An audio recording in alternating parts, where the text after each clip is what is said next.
Hi, I'm Roberta Sabatini. Welcome to my blog. Today I'm going to show you how to make a very simple recipe which I've taken from a book, Learn How to Cook in 1 Week, that you can find on my website www.robertasabatini.com, and use the same ingredients of the recipe to make a beautiful table decoration.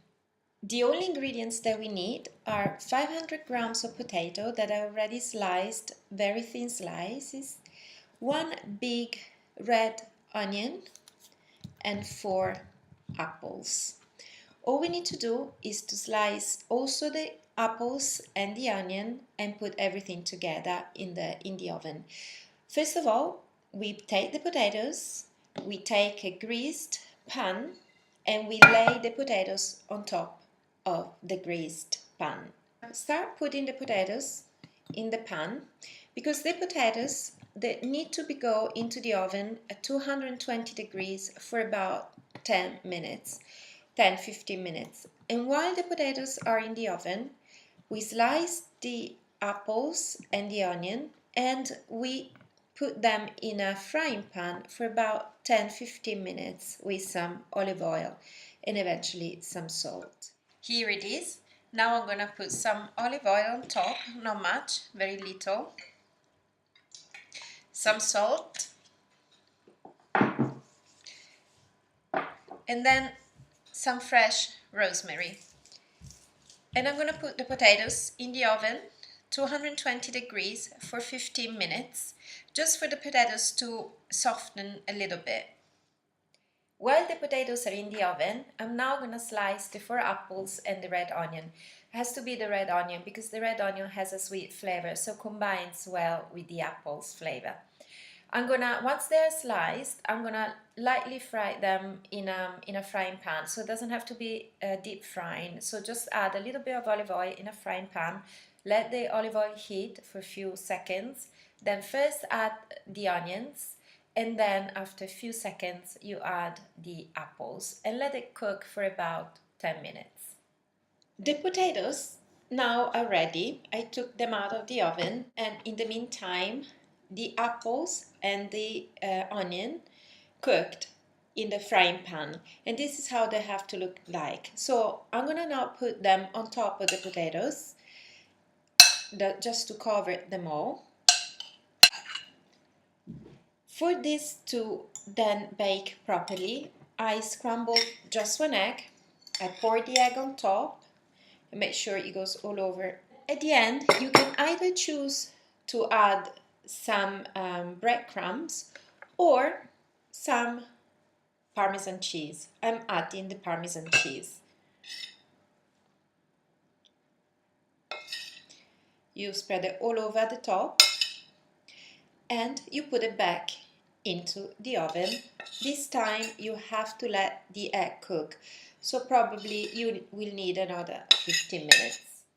Remember, you can find this recipe and much more on my book, Learn How to Cook in 1 Week, that you can find on my website. This book gives you the very basics to cook any recipe, and also at the end there is a section with several recipes, very easy and very healthy. Here I have apples, my apples. Instead of using the red onions, because they're quite big, I'm going to use the spring onions. They also look nicer.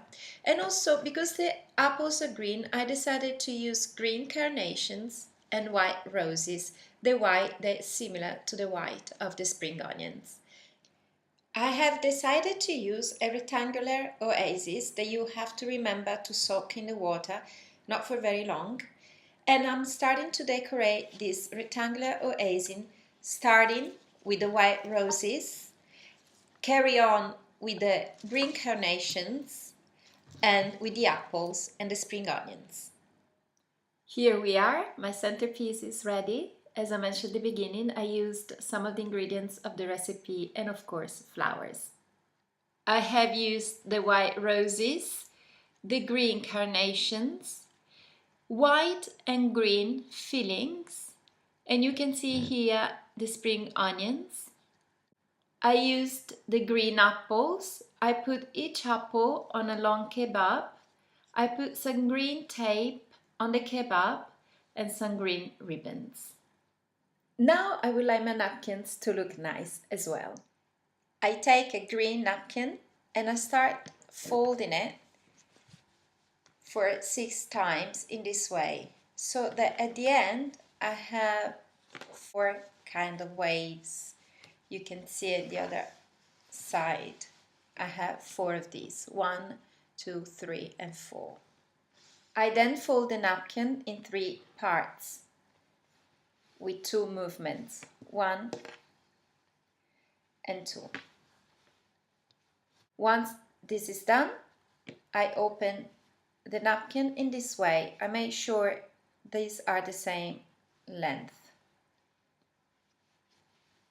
This other side as well. So now that we have a napkin that looks like this, I lift this up and we have this kind of shape. I use the same ribbon that I've used for my flowers composition and I put it around the napkin.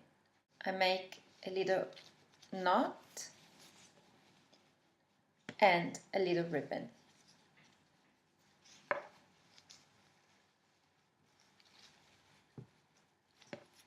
Once the ribbon is done, of course I try to do it in a nice way. I take a little rose and I put it just above the knot so that the knot cannot be seen anymore. Here how it will look like. This is how your table will look like. I hope you have enjoyed it.